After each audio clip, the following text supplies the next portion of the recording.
milk are you drinking? You know, milk has changed since I was a kid. We used to have skim milk, 2% milk, whole milk, but everything's changed with all these different types of milks now. So we have soy milk, almond milk, cashew milk, coconut milk. There has to be some other milks out there that I just don't know about. But all these milks that we're adding into our diet are full of what? Sugar and probably a lot of preservative and sodium. So today I'm going to show you how to make almond milk at home. Simple. And as you see right here, with just, 4 ingredients. So for the person, millions of people that are trying to manage their blood sugar, this is going to be one way to actually help you. So let's get started. Right here we have 4 cups of milk. We have dates. Remember, some of those milks, specifically almond milk, especially the flavored ones, will have added sugar. With dates, this is just a natural sugar. It's a fruit that we're going to have. No additional sugar will be added. We have vanilla right here, and we also have cinnamon. Oh my gosh, what did I forget? The main ingredient. Almonds. Sorry about that. We actually had this soaking for about 24 hours. So this I just put into the refrigerator. It's a cup of just raw unsalted almonds and covered it with water. So there you have it. We need the almonds in order to make almond milk. So let's get started. The only other equipment that you'll need, you see I've been using our Vitamixer a lot lately for different sauces, soups, but also for milk. If you don't have this, as I mentioned before in other recipes, if you have a high duty, maybe blender at home, or even just a regular blender, you can have a Ninja, a food processor. They're all going to work the same. So also I have this, which is a strainer, and then cheesecloth. This is something that you can get at your local store, Amazon. I use both of them in combination. Essentially, if you don't have a strainer, then if you just use this cheesecloth alone, you'll be fine. I'm just taking extra precaution. And then we have this bowl to strain everything. So what you're going to do is you're going to take your almonds and that have been soaking. And the reason why they've been soaking for over, I think it's been a day now. I put them in the refrigerator last night. We want to get them soft so they can actually blend easier and break down. So we put the almonds in. This is a cup of almonds, like I said, unsalted and just raw almonds. And I think that's all of them. Yep.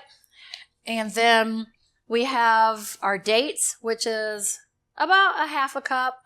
Again, this is going to be the sweetness of your almond milk. So I'm going to add in, like I said, maybe a half a cup, maybe a little bit more. So about maybe 20 dates or so. And then 4 cups of water. I'll add that in.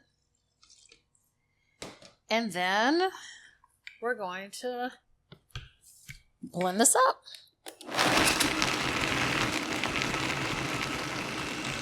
So we want to make sure that everything is broken down into the finest point as possible. So about maybe 5 minutes we're going to blend it. And then we're going to add in our cinnamon and our vanilla. So you can use the almond milk in cereal in the morning. A lot of times we're reaching for milk, so regular milk, whole milk, 2% skim milk. And for those like myself, I don't really drink or use milk, regular milk, but I like cereal. So what am I going to use? One of these options. So for your lactose intolerant person, this is going to be a great option for you as well. And then check out, it's an old recipe, but if you scroll onto my my channel, you'll see that I have a recipe for chia pudding. I've been eating chia pudding every day since the beginning of January. I started off doing Whole30, and it was a way for me to get in protein and feel full and have, with chia seeds, great antioxidants. It's considered a superfood. So I have this ready for my almond milk. We're not going to make it today, but this is the chia seeds, and check out the full recipe. Like I said, on my channel, you'll see it.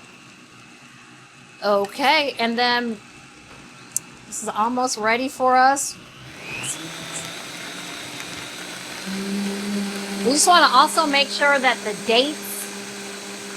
the dates are actually mixed in.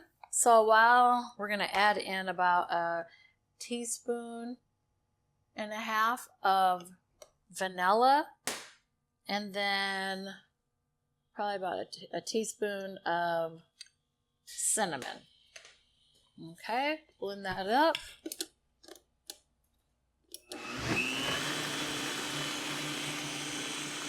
And if you're almond milk or cashew milk, oat milk, I forgot about oat milk. In the store they have non-flavored, so non-vanilla, but I like the vanilla flavor. And then also they have, no sugar.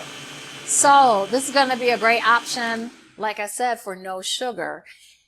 And this is ready for us to actually filter out. So you have, like I said, your cheesecloth. I'm going to put on gloves just today, but if you're, at home, no problem. You'll see in a minute why I put these gloves on. But you put your strainer and your cheesecloth over a bowl or a pitcher if the mouth of the pitcher is big enough, and you're just going to pour the liquid contents onto your cheesecloth like this. It's draining into the bowl. And so I can usually put everything in here. Like I said, I've been eating chia pudding almost every day since the beginning of the year. So for at least 3 months. All right, so we're going to let that soak a little. And you're just going to pull up your cheesecloth like this. And it's kind of like you're milking a cow. Kind of. You're just going to drain all the... See, good thing I had that strainer there because I didn't hold this tight enough. But you're just straining or milking out the water, the contents, which is your milk, the liquid portion. So this is almond milk. And trust me, this is going to be so much better than the store-bought almond milk.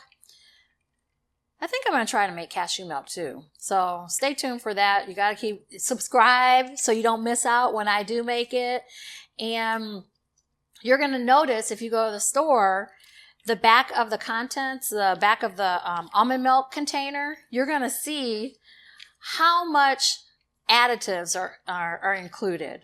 How much sugar, how much sodium. And as you all saw here and what you're doing at home, we didn't add any salt because remember, these are unsalted almonds, and we did not add sugar. Now, if you are the type of person that you just have to have a little bit more sweetness, your palate you just may crave it, which is okay. You could, another alternative, instead of just going straight to the sugar, because again, we were trying to manage our sugar intake, especially for the 135 million diabetic people, is that we're trying to manage our sugar intake. So if that's the case, we don't want to add in just regular sugar. So what you could do as an alternative is use agave. And my ultimate favorite, if you must add in like additional sweeteners, would be monk fruit. So that could go, both of those could go into the blending process when you're making this. But as you see, we're milking, not our cow, but our almond to get all of that liquid out. So there you have it. It was simple. I didn't time myself, but I want to say the longest part of this whole process is soaking the almonds. So just remember to put those almonds in a container in your refrigerator overnight. And then when you're ready the next day to make the almond milk, they're ready. and you're using the contents that we just talked about. So the ingredients rather. So this is what you're going to end up with. This is the residue from the almond that we had and some of the dates. We don't need that. We're going to throw that away, but don't throw away your cheesecloth.